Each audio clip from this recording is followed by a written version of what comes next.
let's talk about white supremacy.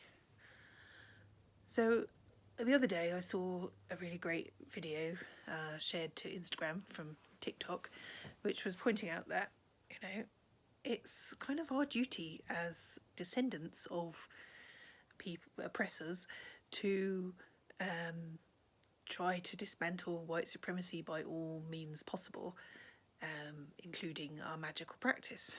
And I'm like, yeah, that makes a lot of sense. So, what is white supremacy, and how can we go about dismantling it? Well, the first thing to note is that white supremacy is a system whereby white people are given all the advantages in society, and that the whole structure of society is organised for the benefit and the privilege of white people. That doesn't mean that you have to go around apologising for being white.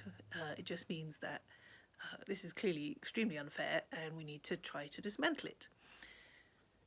So my reaction on being told, hey, we need to dismantle white supremacy, is basically to sit there going, but it's huge, how do I dismantle it? And then I came across an excellent conceptual tool the other day called the pyramid of white supremacy. And also, if you've watched my video on toxic masculinity, you will note that the arguments in that and the arguments in this are actually very similar. So basically, the arguments in the toxic masculinity video is that there is a very small number of people who commit rape and murder and other unpleasant, sexual assault and those kind of things, and that they test the waters by coming out with violent utterances about women, and that if people don't challenge them, then there's a tacit assumption by that person that they're being approved of, that because no one's challenging them, so the other person must agree with them. That's their thinking.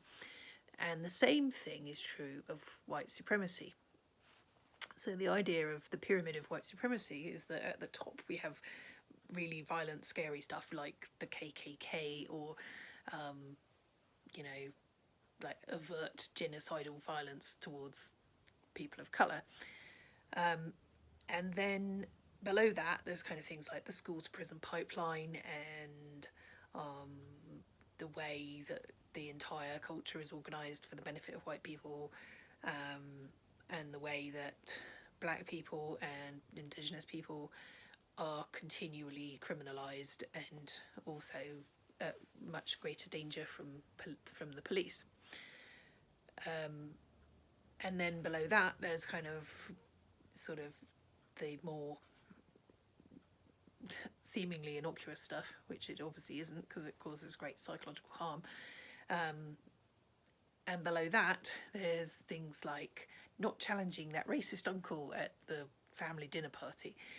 And it turns out that the things that happen on an everyday basis, such as that one racist uncle at the family dinner party, are actually upholding all of the really unpleasant stuff. And so the idea is that if we actually challenge the racist uncle at the dinner party or the colleague who makes an unpleasant remark, or assumptions that certain things are the norm, then we are actually helping to dismantle white supremacy. And this was a really powerful realisation for me, because I honestly thought that, how on earth do we get at those really extreme examples? And actually, if we can challenge those racist remarks, if we see something that assumes that whiteness is the norm, we should challenge that. So, for example, I was at work and I saw a series of graphics that only showed white people, and I went, excuse me, but I think we need to make these a diverse range of colours, because representation matters, right? If you see somebody tone policing, which means that a person of colour gets angry about something that's happened, And then instead of actually getting angry with them and saying, yes, that's completely unjust, a white person kind of goes, oh, I don't like I don't like the tone of your voice, right? So that's tone policing. And also we have to get over the whole white fragility and, the idea that whenever anyone brings up an example of racism, it's somehow an attack on us personally. I mean, we all struggle with feelings of kind of when someone says white people do this or white people do that. We all struggle with, wanting to go, not all white people. But the thing is, as I said in the toxic masculinity video, we don't know which men are potential rapists and murderers and which ones aren't. So, and it's the same for people of colour. They don't know which white people are going to actually attack them or stand by and do nothing while somebody else attacks them. So they have to be cautious towards all of us, and that is very sad, but it's a fact. And the only way we're going to get anywhere with any of this is to start to dismantle brick by brick each of the foundations of that pyramid of white supremacy. So I do urge you to read those books like White Fragility by Robin DiAngelo and White Supremacy and Me by Layla Assad, and Why I Don't Talk to White People About Race by Rainy Edo Lodge. And there's a number of really good books out there now that people are studying in book groups and things. There's a huge number of articles on the internet that you can read to help to gain understanding of the theoretical terms, things like microaggressions,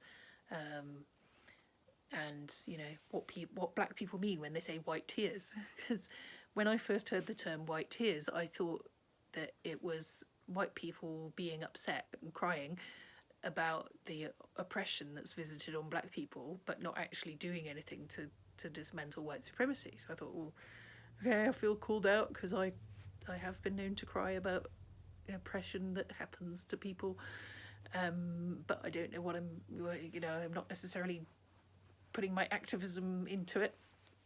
And then I realised that what it actually means, well, there's two versions of white tears. One is that a black person starts to talk about the oppression and the racism that they experience on a daily basis, and a white person starts crying, and then they're actually crying because they think that the black person isn't their friend anymore and doesn't like them. Not because they're actually crying about the oppression, which is what they should be crying about, but because they think that the black person doesn't like them. So selfish. And the other version is the weaponized version of white tears, is when usually a white woman sort of bursts into tears in front of other white people and then accuses a black person of having touched her or molested her or whatever, and then that historically resulted in a number of lynchings, and in one case, and possibly multiple cases, the burning down of an entire black village. So, it's called weaponized white tears for very good reason. And, that is just horrific to think that somebody lying about something like that could actually endanger people's lives. I mean, recently there was the example where there was that black guy just going for a walk in the park in New York, and the white woman, he called her out for doing something like the way she was holding her dog's leash, I think, and she just threatened to call the cops. And the thing is, calling the cops on a black person is potentially fatal, as we know from what happened to George Floyd and Eric Garner and Tamir Rice and a number of other people, Philando Castile as well. So, the consequences of not challenging white supremacy are earth-shattering, life-damaging for millions of people. You know, white supremacy isn't helping white people at all, and it's actively harmful towards black and indigenous and people of colour and Latinx people. So, you know, let's start by pulling out those baseline bricks on the pyramid of white supremacy, and then working our way up to the next layer, and hopefully the whole thing will come crashing down and that will be the end of it. I think it's going to take maybe another generation to do this, but if we don't start, we'll never get anywhere. So challenge that racist uncle at the dinner party. If you hear a colleague saying something racist, call it out. If you see assumptions that white people are the norm, call it out. If you see exoticization of people of colour's culture, call it out. Challenge it within yourself. You know, if you see cultural appropriation, we need to challenge that. All of this stuff actually contributes to dismantling white supremacy, because it's that tacit assumption that that the oppression of black, indigenous and people of colour people is somehow the norm, right? If we assume that that's the norm and that's how society is always going to be, then we'll never get rid of those things. This is why people are talking about defunding the police, because, you know, the police are a massive problem. And I mean, in Canada, I forget the exact statistics, but you are far more likely to be killed by police if you're indigenous or black than if you're white. And certainly the same is true in the US, by an even larger factor. You know, there are still places where it's dangerous for black and indigenous people to go, and, you know, anti-black racism and anti-indigenous racism is still very entrenched in the culture. So, you know, just every little bit that we can do to start dismantling these ideas will help to dismantle white supremacy. So, let's get to work. Thank you for listening.